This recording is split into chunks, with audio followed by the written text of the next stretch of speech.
mentioned that you think Arsenal needs to sign a striker. Hmm. I've got a question here from at AFC Remy. I'm not quite sure, or AF Gremy. Either way, he'll know who he He'll is. know who he is. Yeah. Yeah. So he's asked the question: out of these strikers, who would suit Arsenal best, or the best out of this four? Tevez, Benzema, Higuain, or Jackson Martinez? Can we sign all of them? That's a different. I mean, I've already touched on Tevez. I thought I would always have a go at Tevez. I'd always put him in a squad or in a side. I think Benzema. I do like.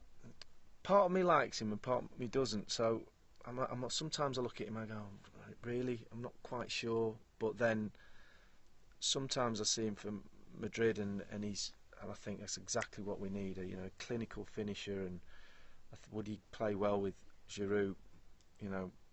You've always got to try and fit players in, or you say that's it. They're the man number one. And I think, when Welbeck came into the club, everybody sort of thought, well, Giroud's going to be out and he's going to play down the middle. But fair play to him, he's the number 9, if you like.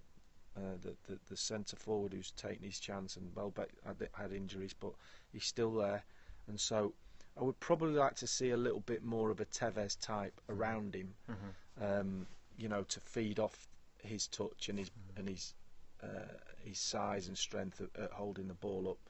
So, I mean, I'd still go for Tevez. It's probably a good time to bring in the sort of hottest topic on the summer transfer potentially within the English players, and has been mentioned or linked with a potential move to Arsenal. Yeah. Not necessarily a striker, but has played in a number of positions. Raheem Sterling, would you bring him to Arsenal? Forget the price for the time being. Would you bring him to Arsenal?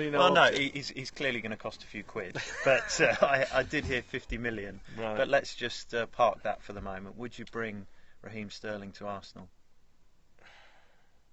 Ian Wright, interestingly, said he would. Yeah. On our live show. What does he know?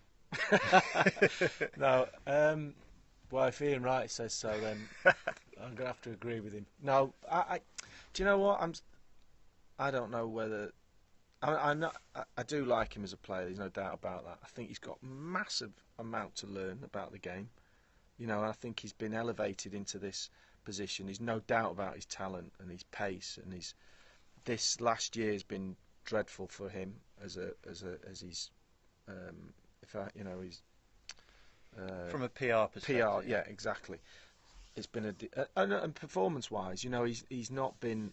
And to be fair to him, Liverpool haven't been on it, so it's slightly different playing in a lesser team, or if you like, or a team that is not full of confidence. And but I think for him, so if I look at it just from an observer's point of view, and then I'll put my Arsenal hat on in a sec.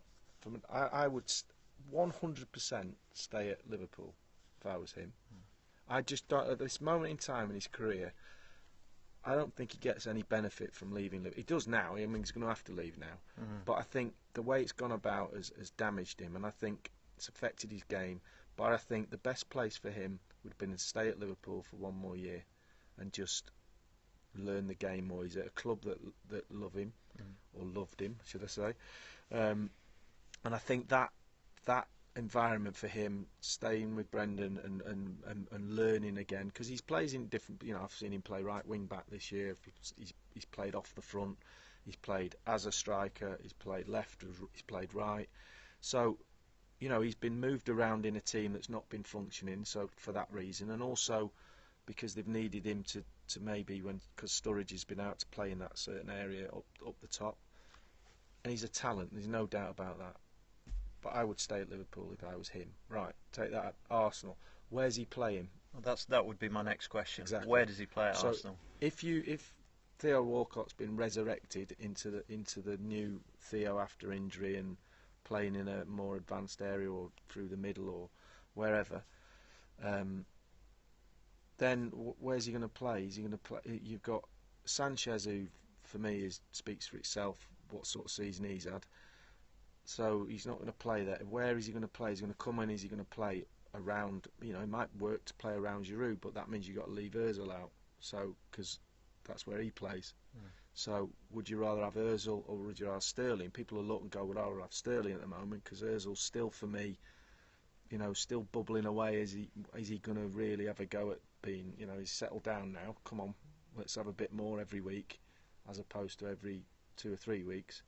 So where does he fit in? And it's fine. Top players come available, just take them. You've got to fit them into a system. You can't just take them and go, right, they're on. Right, we play.